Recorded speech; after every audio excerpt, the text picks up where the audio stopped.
again, the company started in 1967, but around 2015, we had severely outlived the usefulness of our current solution. We had a very old system. You could call it an ERP if you want. I would not call it that. We had a lot of issues with it, and we needed a new sales platform. We needed a way to manage our products right. So we started looking out in the market, like I'm sure many of you have in the past. And that's how we came across CPQ. So we decided to go with Infor as our ERP, our Sightline at the time, and we started going down the road of CPQ, and that's how we got introduced to Rentec.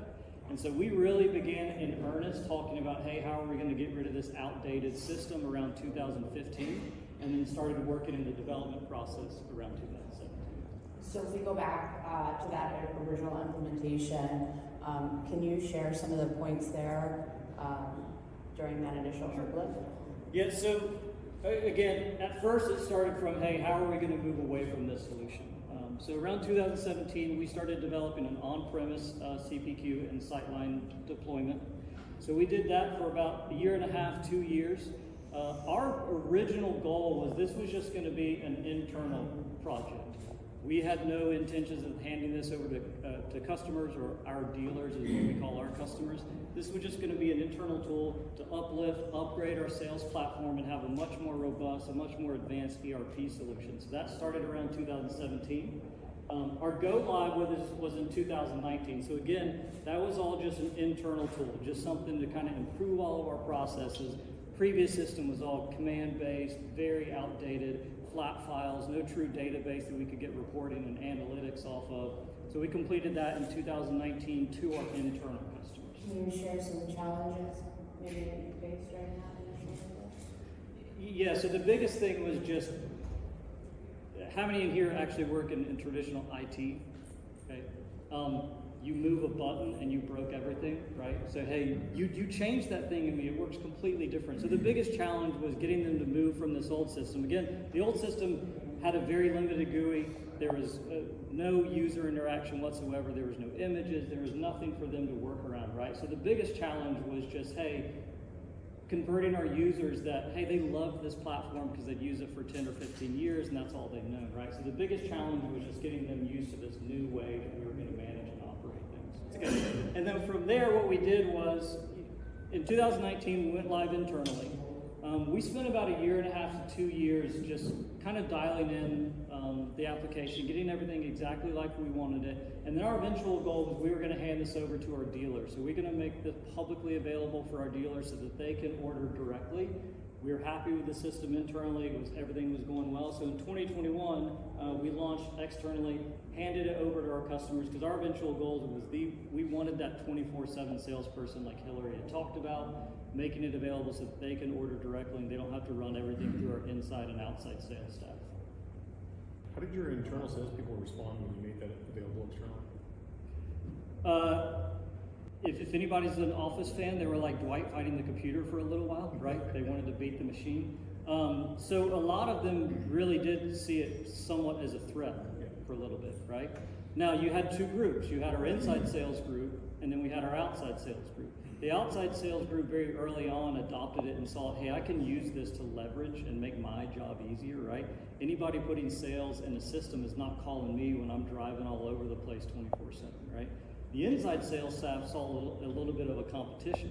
Now, the savvy ones really early on used to leverage it, right? They realized that even though I'm inside sales and I'm waiting for the call to come in, I can still leverage that with my customers and use it as, hey, this is a shared environment, right?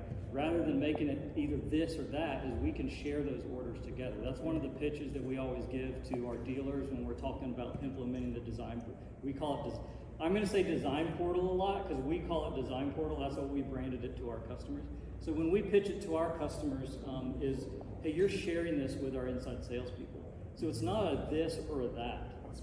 We let you choose how you want to access it because the reality is some people are just not going to adopt this platform on the dealer side, right? And we perfectly want you to be able to do that. That's completely acceptable. If you want to call in and you want to have the conversation with the inside salesperson that you have a relationship with, we fully support that. But we're going to give you this extra option. So the good ones have adopted it and use it as another tool in their tool set and have worked with the customers to expand it. And then some people have followed, right? Like they don't want the machine to beat them, but over time, and we'll get to it in a little bit, they'll realize that there's not much fighting the machine in this situation.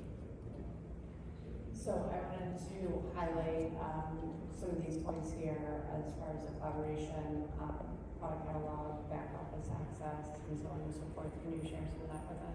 Yeah, so why we wanted to hand it off to the customers and why we wanted to upgrade our system. So in 2021, we launched it to our customers.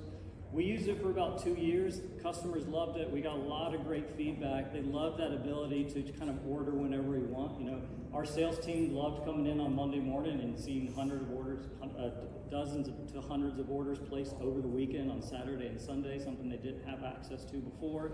So we really loved the platform, but that was all on-premise. So around 2023 is we started making the process of moving up to the cloud. So we are now fully cloud on CPQ and EQ. We're in a hybrid. Our site line is still on-premise, but we made that change in 2023 and went live with it in 2024 to our customers. A lot of the reasons we wanted to do that, we wanted to take advantage of some of the features that we were either in Design Portal or that had been moved to the cloud primarily. So a big one for us was product catalog. So we have over 6,000 individual SKUs that our customers can order from.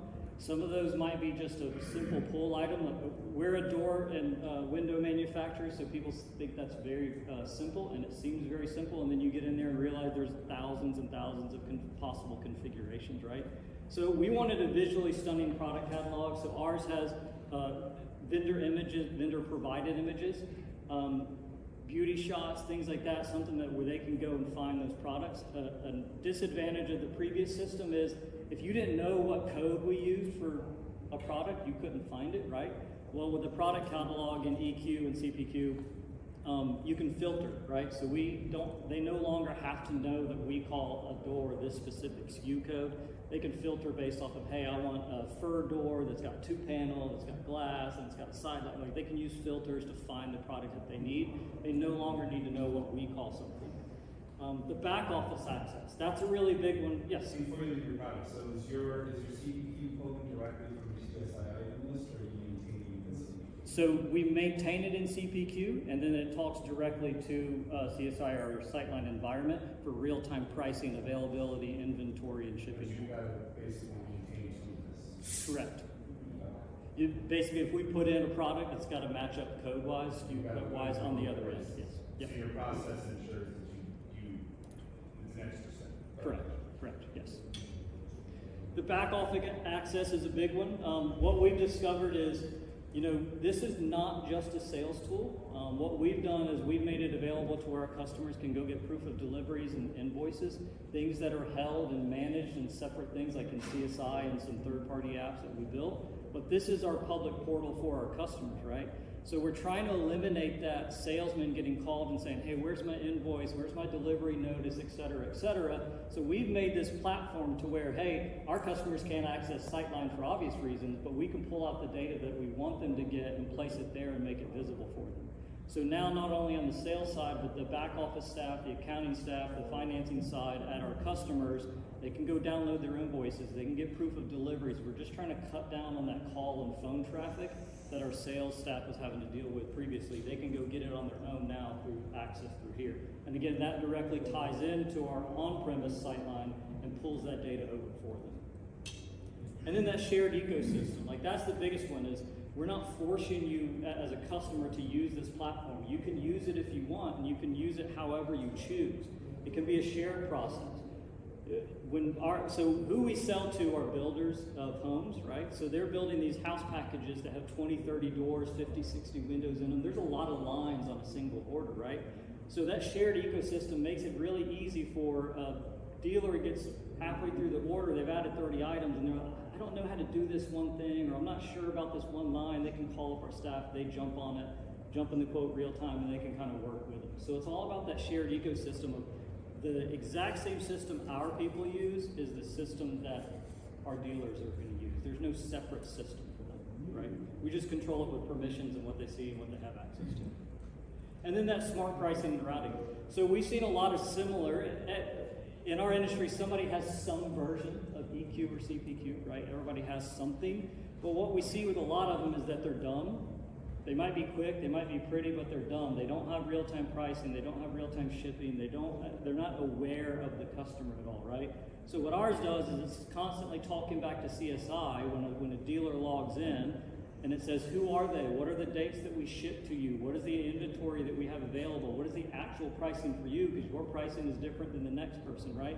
So all of this is real-time and accurate. They know when they place an order, it's going to be on time, it's going to be on date, it's going to be the right price. It's not an imaginary order that they place and then somebody calls them back a week later and go, actually, we don't have the inventory when you place it, or that price was a little bit off. It's all real and dynamic pricing. And so that's where we got us to in 2024. So we launched in 2024 with the cloud to our customers. So we've been on the system since 2019, converted to the cloud, finished up in 2024.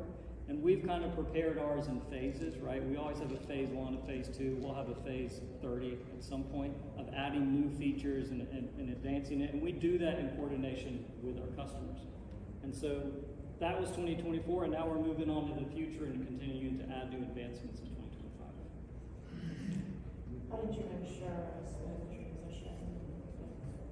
A lot of it is with customer partners, right? So it's finding that 5, 6, 7, or 8 customers that you could really trust. They're like, hey, this is something new that's coming out.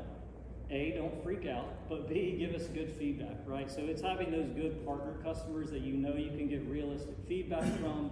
They're not going to freak out because you moved the button from the right side of the screen to the left side of the screen, but give you good feedback and really look for where you can move forward. Because what we discovered really early on, once we first published this to the customers, is that we had no idea what the hell we were talking about. Because everything we thought they'd want, we put it out there and they go, ooh, actually, we didn't want that, we didn't like this. But then you also have to be aware is your strategy changes once you publish it to your customers. Because again, this was an internal tool originally, right?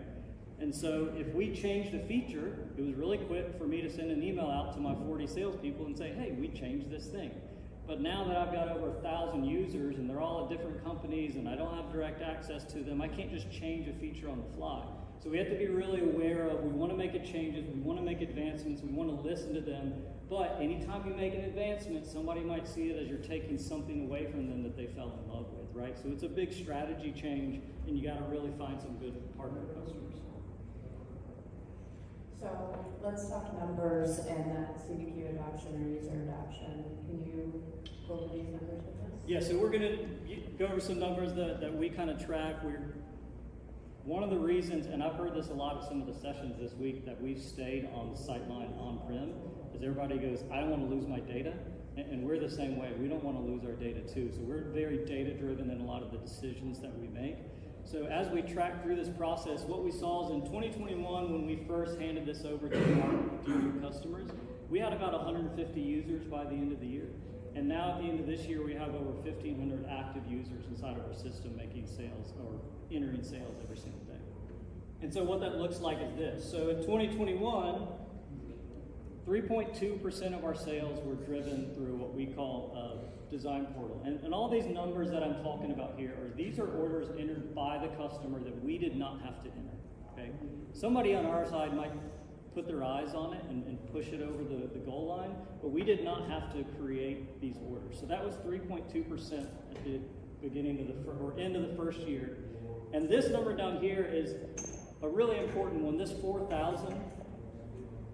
Yes, we want to track our revenue numbers, right? But the number that I always point our team back to is how many orders did they place? So how many orders did we not have to create, that we did not have to spend labor time on generating lines and lines and lines for an order? So at the end of that first year, we had 4,000 orders that were placed by our users that we did not have to generate anymore. Our sales staff did not have to touch them, right?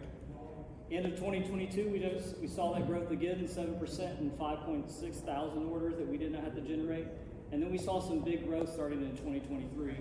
So by the end of 2024, 20% of our orders were entered in by our customers that we didn't have to touch, right? So in revenue, that's huge for us too. But again, that time saved, 17,000 orders that we did not have to put our fingers on, right? 17,000 orders that we did not have to spend any time generating. And again, because we sell to the market we sell to, some of these orders are 30, 40 line house packages that have a lot of complexity to it that can take a very long time. So the time saving on top of the revenue advantage is obviously huge for us with this system.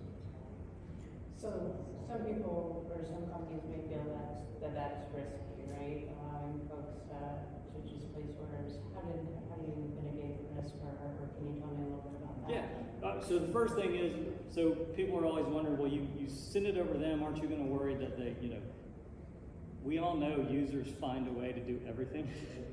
They're very crafty like that, right? So once we hand it over to the dealers, are they going to find some holes in it, get something for really cheap, or maybe configure something that you can't build, right? So the first part of it, it's having a really good team and having really good partners like Rentec, right? So building it out so that you're not going to fall into those issues. But what we saw was literally the exact opposite. So like I said before, we're very data driven. So one of the things that we track all the time is credits that we have to issue back to the customers because something was damaged or ordered wrong, right? Like that's a big one. We saw our credits cut in half once we moved to the design portal and having our users or our dealers there enter in a lot more orders because they are owning the order. They're creating it from scratch. They're not calling one of our salespeople and spitting out, hey, I need a door that does this, and this, left hand, right hand, glass, fur, fiberglass, whatever it is. They're generating the order themselves. So there's a lot more ownership there. They're actually putting their eyes on it. Because if anybody's ever worked in sales, when you place your order and it sends a confirmation to the customer, they always look at it, right? They never miss those details. So what we saw is now that they're placing the orders themselves and they're creating the details, they're not missing those little things. We also see many of our customers, they mess up, they're owning it. Hey, I wanted a right-hand door, but I chose a left-hand, but that's on me, so I'll just reorder it, right? And we'll always help them out in those situations too, but we saw the exact opposite. It's not a loss of revenue or a loss of issues. We actually saw them reduce because of that. So, oh, yes. A good question. So, do you have any option for engineer to order or something that you're obviously you have configurations of all your SKUs, you're building this stuff up, you keep them between the guardrails, so to speak, and you don't have really an offering for, I want to customize something. Do you have that ability, or are you pretty much locked into only what I can order off the menu? So, when we explain to people what we do, we're a wholesale door distributor. So most of the doors you buy from us are not our door, right? We bought it from somebody else, we're handing it off to you. But a percentage of our market is we do custom millwork, right? Okay. So you go to a bar and it's got a 10-foot door that's extremely ornate and it's beautiful looking. That was milled by somebody by hand, right? So that was what we would call custom millwork. So we do allow for that, but there's no configuration for that. It's essentially a text box of, hey, what do you want, right?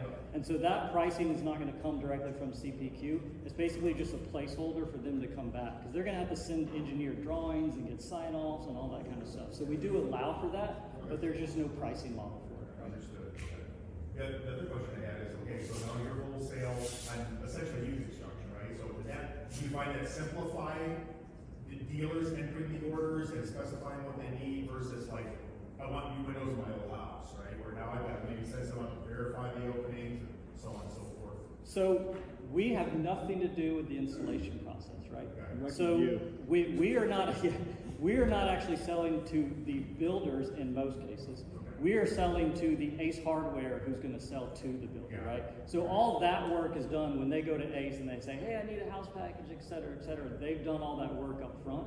Now, it is an advantage now that they can, especially in the cloud, because it's a much cleaner way to present EQ and CPQ, is they can be on their iPad and they can go to a job site and they can actually select it in real time if they wanted to. A lot of that work is done up front by the time they get to our customers. I think I saw a hand over here. This is really more back to your question about the guardrails. Yes.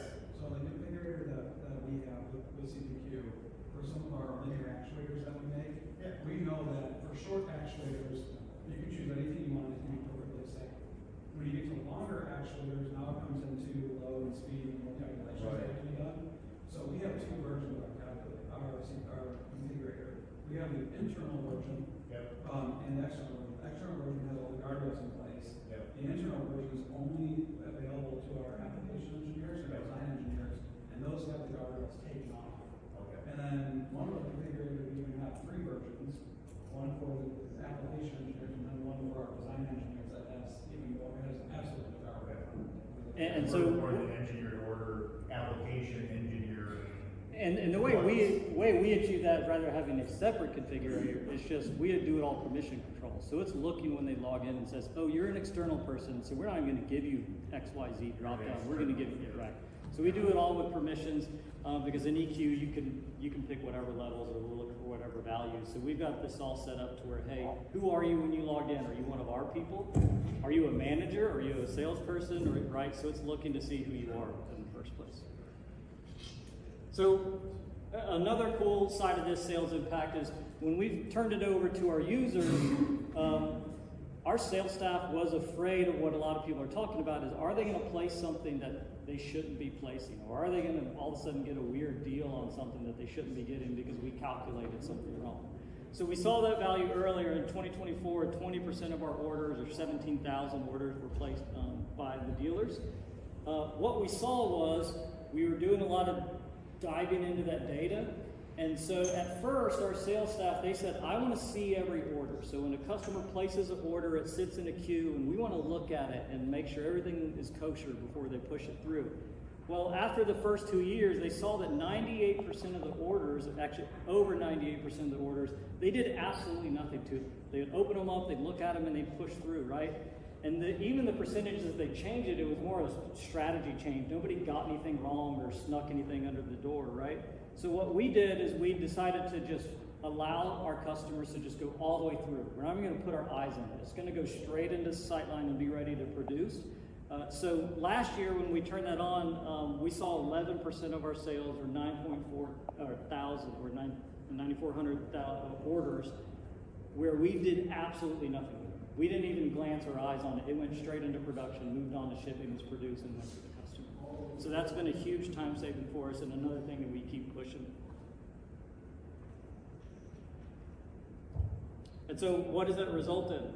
So day in, day out, month in, month out, quarter, every year, and for the past 2 years, every order that's placed by a customer, we call it Design Portal. That's the salesperson name. It is number 1 in sales by far. It beats every one of our salespeople threefold. So every day, it's our number 1 salesman every day, without having to do anything with it.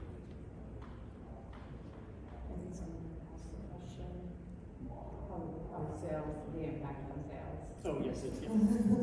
So that's the impact on sales, is our number 1 sales. Yes. And again, what that directly leads into, and multiple departments have taken advantage of it. We've taken advantage of it on the IT side, and they've definitely taken advantage of it on the sales side, is now you can take those savings and use those as arguments back towards your executive team for various things. Our sales VP, our head of sales, is extremely supportive of this system, has really helped us push this, right?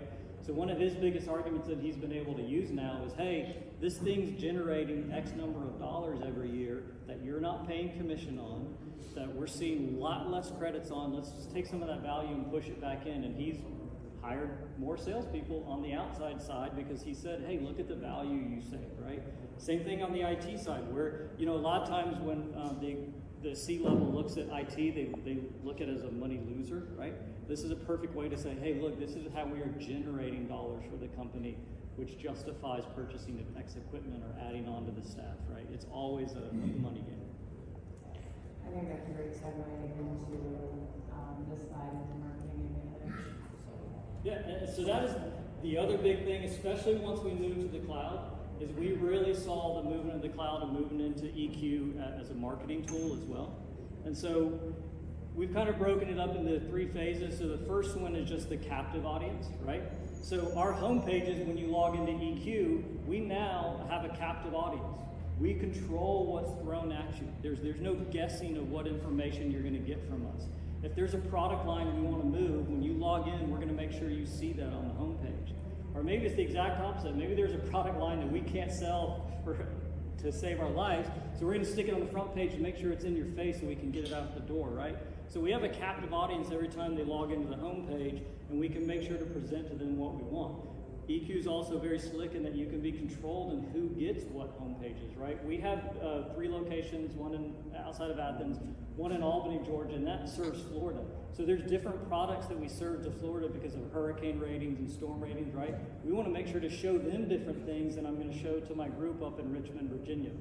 So it's making sure that the marketing is very dynamic and specific to the customers that are logging in. The next one is a receptive audience. So we had a captive audience with the home pages. The receptive audience is the next good one. So one of the things you instantly get when you start signing up users for EQ is you get first name, last name, title, and email address, right? So marketing companies would kill for that type of information.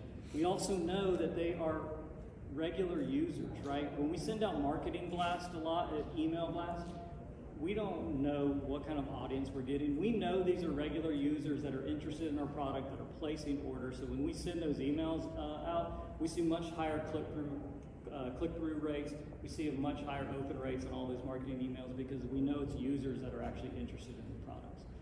And then the last part is just analytics driven. So before we send out those emails or before we make those home pages, before we decide what we stick up there, we have the analytics that we've pulled from EQ and CPQ to tell us what we're going to focus on, right? We can now look at what are the products that people are ordering often, or what are the products that we see put on a quote and then 80% of the time they take it off. Well, why are they taking off? It's probably a little bit too expensive, right? In the past, it was always, well, what are you hearing from the customers? Now we don't have to wait for those feedback. We can see it directly by what's happening inside of the system.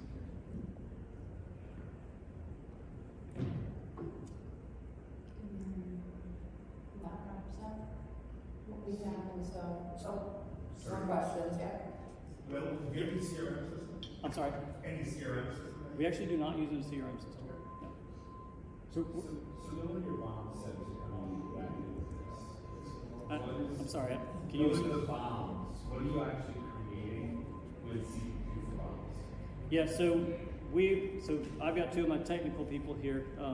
That one guy that works on the CPQ side and one of our ERP people. So we work really closely with our sales and our engineering staff to create those bombs on the CPQ side. So as they're building it out, it's got a really detailed, hey, they selected this, there's the skew of the base door, right? That's going to be inside of the bomb. But then we're putting boards in it, we're putting hinges on it, we're putting framing, we're putting trim material, sidelights. So all those breakdowns are coming into the bomb and then pushed over to Sightline, and Sightline interprets them to create the bombs for what they're building out in the production process. So you said they're pushed over the site. Are you creating a new bomb? No, it creates a custom order with a line that is linked to a job order, and the job order just has the bill of materials basically in it, and that's one-to-one. So Everything is standard bill configured of to order. materials. Everything is configured to order. Yeah. It's a standard bill of materials for one instance of a door, essentially. Okay. Yeah. And so if you're gonna make 100 doors that are all 3 feet by 3 feet, because that's what I configured. If you have that on that one line, then there's one job to supply that one line with those 100 doors. If all those 100 doors are different, then you have one job per door with different bond. Right, I'm wondering, so are you clocking on your shop floor for labor and materials? No, it's there's a matrix behind it. So you're not doing labor tracking, you're not. These doors run through the line in 90 seconds, essentially. So we're taking a rough standard, and at the end of the month, we true up your actual labor. That works Yeah, out. much more standard product offering, I just put pieces together. Yes. Yeah, we've had many people come and want to do like time studies where their production process, and we're like, well, we build a door in 30 seconds, so. Yeah, so I don't. Yes. It may take me 3 weeks to build a door. Right, yes. But I'm building an STC Right. 63 sound lock door that no one else can make. Right. And every one of them is a custom order, so Yeah, yeah. we're nailing, a 6-panel door into a Yeah, jam. you're doing so, yes. Yeah. Yes. You mentioned that you had some customer portal capabilities like invoices and order statuses and stuff like that. Did you do that with the build just standard CPQ, or was there some additional work that you needed to get Renaissance Tech to do to kind of build that in? Yeah, so we work with Renaissance Tech to customize it. So we built these custom integrations because there's one for our invoices, which directly talks to Sightline, and it just pulls those invoices every day, right? And so they can go in, they can see the status of their order. It's also a status page where they can see it's in process, it's been shipped, it's been whatever it is, right? And they can grab it from there. And then we also have a third-party tool because we deliver by, we don't use UPS or FedEx, we have a fleet of trucks, right? So we do all of our delivery ourselves. So we developed an in-house application, kind of like Amazon does for deliveries. And so that's where those proof of deliveries from. So that separately goes and grabs those and pulls them and connects them to the order as well. So that's all custom, yes. So for Rentec, what's a big, like how many SKUs does it go, wow, that's a lot? Like what makes you step back and go, that's 100,000 SKUs. Like, is that when you go? Question for Jeremy. What's the question? How many SKUs would it be before it's just maybe an overwhelming amount of SKUs? For EQ, just like the product catalog, I would say there's customers that are like 50,000 or so. I mean, different categories and things that you can set up. I mean, you can, like Will was talking about, you can kind of group them pretty strategically. So, I mean, it's just kind of more of a, you like to, do people know that many different SKUs and they're going in and searching for them that way? But I mean, again, you can pretty quickly get through them and just categorize things. So I don't know that we would hit a set limit. Okay. And that was our big thing about moving to the product catalog is before we would, there's some industry standards, but it varies a little bit, right? So one customer would order from somebody and they'd call a door this, and then somebody else would call it this. And so they come in our system, have no clue what we called it, right? So the product catalog with the filters and the search features and things like that, it made it much easier for them to find what they want based off of material, size, et cetera, et cetera. And so that's been a big advantage for us. I'm just going to go and answer that question from a standpoint of our parts are smart part numbers, and we have over, I think it's top 20 and 25 line potential locations of SKUs. So that's that configurator, you know.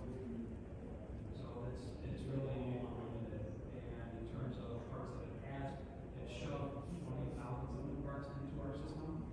And the nice thing is we can now use CPQ to go back and do massive engineering changes. Oh, wow. Last year we did engineering changes to 10,000 parts in under a day.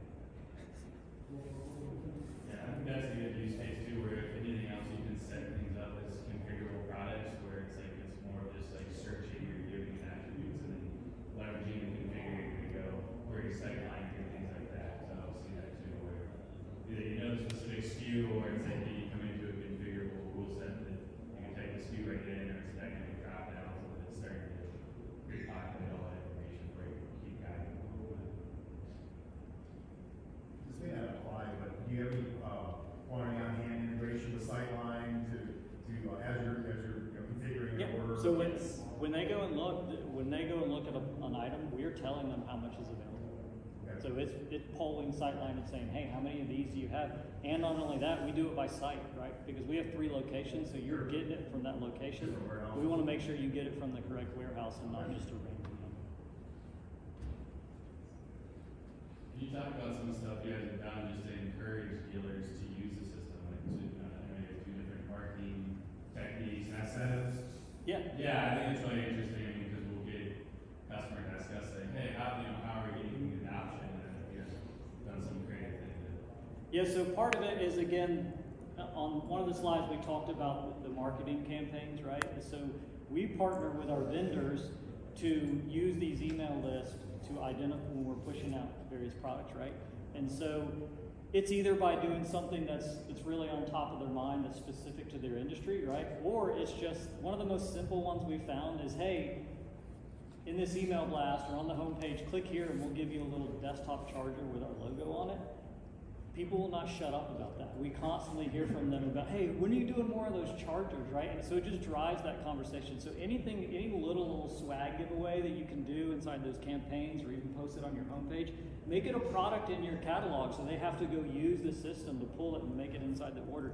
Anything to get them to use that system and a reminder of your name on their desk. So every time one of our salesman goes into a customer now, they always comment when they come back and there's a charger with Tucker Door sitting on their desk because that's a constant reminder when they go to place an order of one of those options.